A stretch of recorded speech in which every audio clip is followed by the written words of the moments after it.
Welcome to my 8-part cookie lettering series, where you'll learn 8 different ways and techniques to write on cookies, no matter your skill level, even if you have shaky hands, or even if you think you can't do this. I'll be showing you 8 different ways of how to write on cookies. I promise each method is going to be approachable and easy. And if you're new here, I'm Liz. I'm the creator behind EasyCookieDecorating.com, where I help make cookie decorating fun, easy, and totally doable. I'm spilling all of my tips and tricks and sharing all of my secrets to help you decorate with full confidence. I'll show you the icing consistency I recommend, how to guide you to pipe with confidence, and some tips to get clean, readable, beautiful letters without stressing about perfection. No stress, just sweet success. So welcome to part 1. Today's video is about simple writing and freestyle cursive. Probably the hardest one, so let's get that one out of the way and then we can tackle the rest. A couple of important things before we dive in. So because this is the hardest technique, I have a lot of tips for you. One of the biggest mistakes that I see, and I'm even guilty of this as well, is not practicing before you commit to the cookie. So taking a step back, the icing consistency for writing on cookies is critical. So this is the most important part, which will make or break your letters. And one of the things I like to do first is, when I think I'm getting close to the right consistency, I'll put a little bit of the icing in the piping bag and I'll test it out on some parchment paper. That way you are not messing up your cookies from the start, or starting to write and then you start to see the icing kind of flood back together, or you notice it's too thin or too thick. We don't want that to happen. So step 1 is to test your icing consistency first. My second tip is to not smush the icing onto the cookie like you're writing with a pen. Transferring your writing skills, like if you were writing on paper, to writing with icing from a piping bag are totally different things.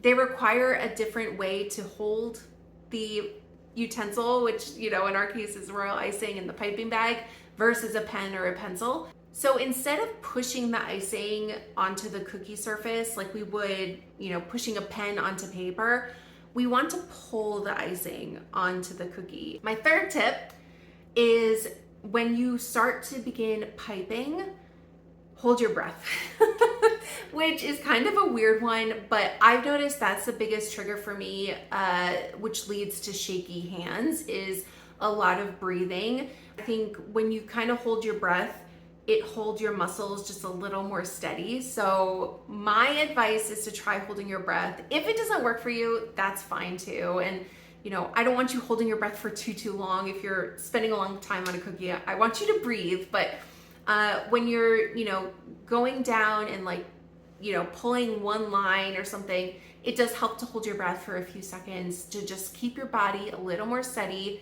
and make sure that that line gets piped on evenly. My fourth tip is to use your non-dominant hand, so the hand that you're not holding the piping bag with. Use that hand to gently place it on the piping bag to help guide you. I tend to do this with anything in terms of piping anyway, so even if I'm flooding or doing any other kind of design, I will use my other hand to kind of help guide that bag. So I've noticed it's a lot more important when it comes to writing, so definitely make sure you're not just using one hand. Use your other hand to kind of steady that bag. All right, so I'm sure I'll have a lot to say along the way. Let's get to it and let's see it in action. So when it comes to consistency for making letters and writing with royal icing, you want to get it to a consistency that's similar to like a thick toothpaste.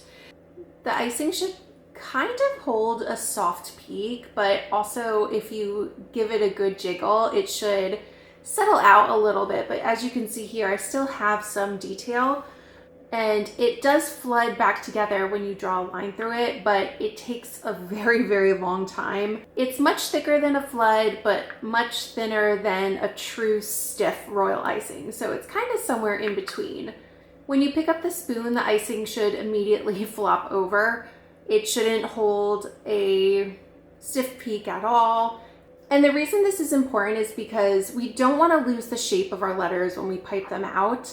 So as you can see, like the loop is kind of holding here. So similarly, when we write letters like a lowercase e and it has that little hole in there, we don't want the icing to close in on itself. We want it to hold the detail.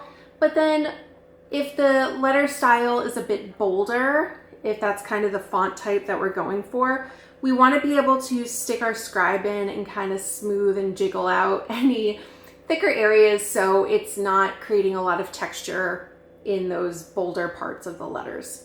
So consistency is super, super critical when it comes to lettering or any kind of writing on cookies. If your consistency is off, then your letters are also going to be off. And that's the very first place you should start. Another tip for making polished looking letters is to make sure that you cut your bag with a rounded edge. You should be doing this every time you use a tipless bag, but it is especially important when creating letters. And here's how we do this. Before we snip the tip of the bag, we want to make sure that the seam of the bag is flat on top. Don't let it be on the side or anything like that, just flat on top like this. You kind of want to flatten out the tip a little bit.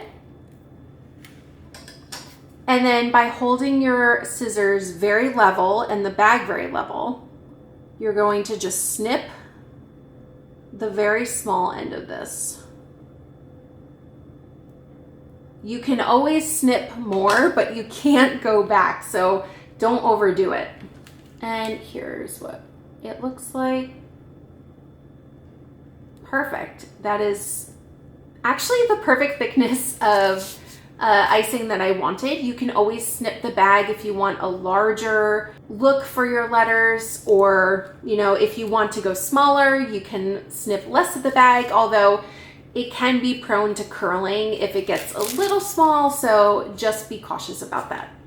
I know it's a little hard to see, but I wanted to get down low here to touch on the posture and position you should be in. With any cookie decorating, you should be sitting at the countertop. You should have your arm on the counter. Your entire forearm should be resting on the counter. That gives you the most control. You don't want to be kind of like hovering over the cookie.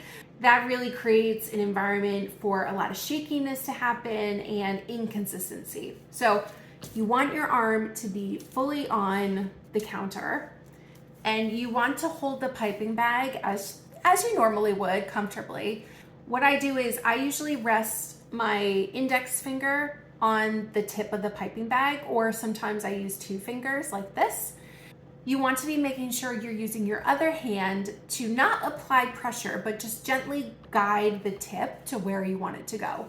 You want to make sure your icing is the correct consistency first, which I just showed you. The icing is holding up perfectly. It's not flooding back together. The loops aren't closing, and it still looks soft enough to kind of meld into itself. You don't want like chunky or clunky letters. And that's what would happen if you used an icing that was too stiff.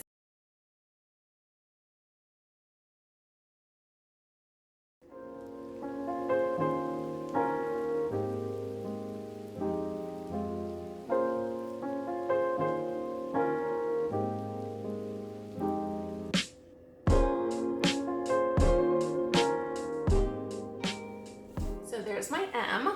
So far, so good. I'm gonna try to write the rest in a bit more cursive style. Now I do have a little bit more room, so I'm gonna try to drag out this N a bit more to fill up the space. And I'm gonna create like a little loop there. So that's looking really good. I think we're able to fill up the space nicely. And you can always use your scribe to tuck in any tails or get the letters to smooth out in between themselves a bit more, just so it looks more cohesive. Now for the date of the wedding, which I'm gonna put in the bottom, I'm gonna use this green color since I do have green in the set. So I'm just gonna print the name, I'm just gonna print the date right in the lower corner here.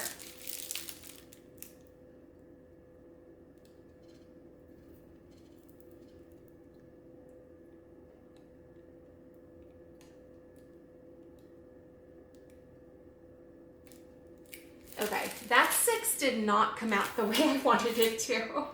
It kind of got a little too small. Let's see if I can clean it up. Now, this is the downside of freestyling it, but let's see if I can get this off. I put a little bit of vodka on this paper towel and I'm just rubbing that away. Whew, okay, phew, okay, I'm glad that came off well enough.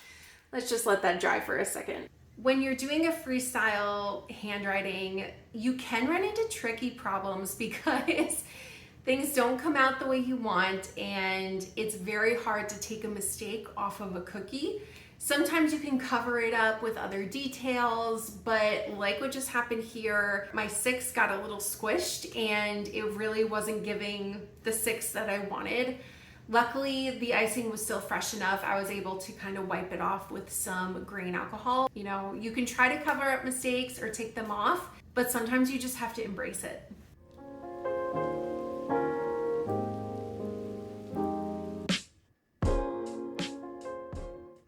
Okay, so not too bad. I don't have the best handwriting, so when I go to do this on a cookie, it's not going to somehow magically appear to be the best typography ever, look like it came off of a computer or printed. So you have to embrace your natural handwriting to do this technique. But I'm not saying that as a negative thing. This looks perfectly fine, and I've seen plenty of cookie businesses sell cookies like this to clients. So these are our results from our freehand writing lesson. I hope some of these tips helped you, and if you're interested in learning other ways to write letters on cookies, stay tuned. I've got a lot more coming. Thank you so much for joining me for this episode of my cookie lettering series. Remember, writing on cookies, no matter your method, takes practice, patience, and it will always take a little bit of play. But every cookie you decorate is a step forward. And it's totally okay if your letters don't look perfect yet. The more you try, the better you'll get. If you found this video helpful, give it a like, leave a comment, and make sure you subscribe. Or share it with a cookie friend who could use a little lettering confidence too. I've got even more sweet techniques coming your way.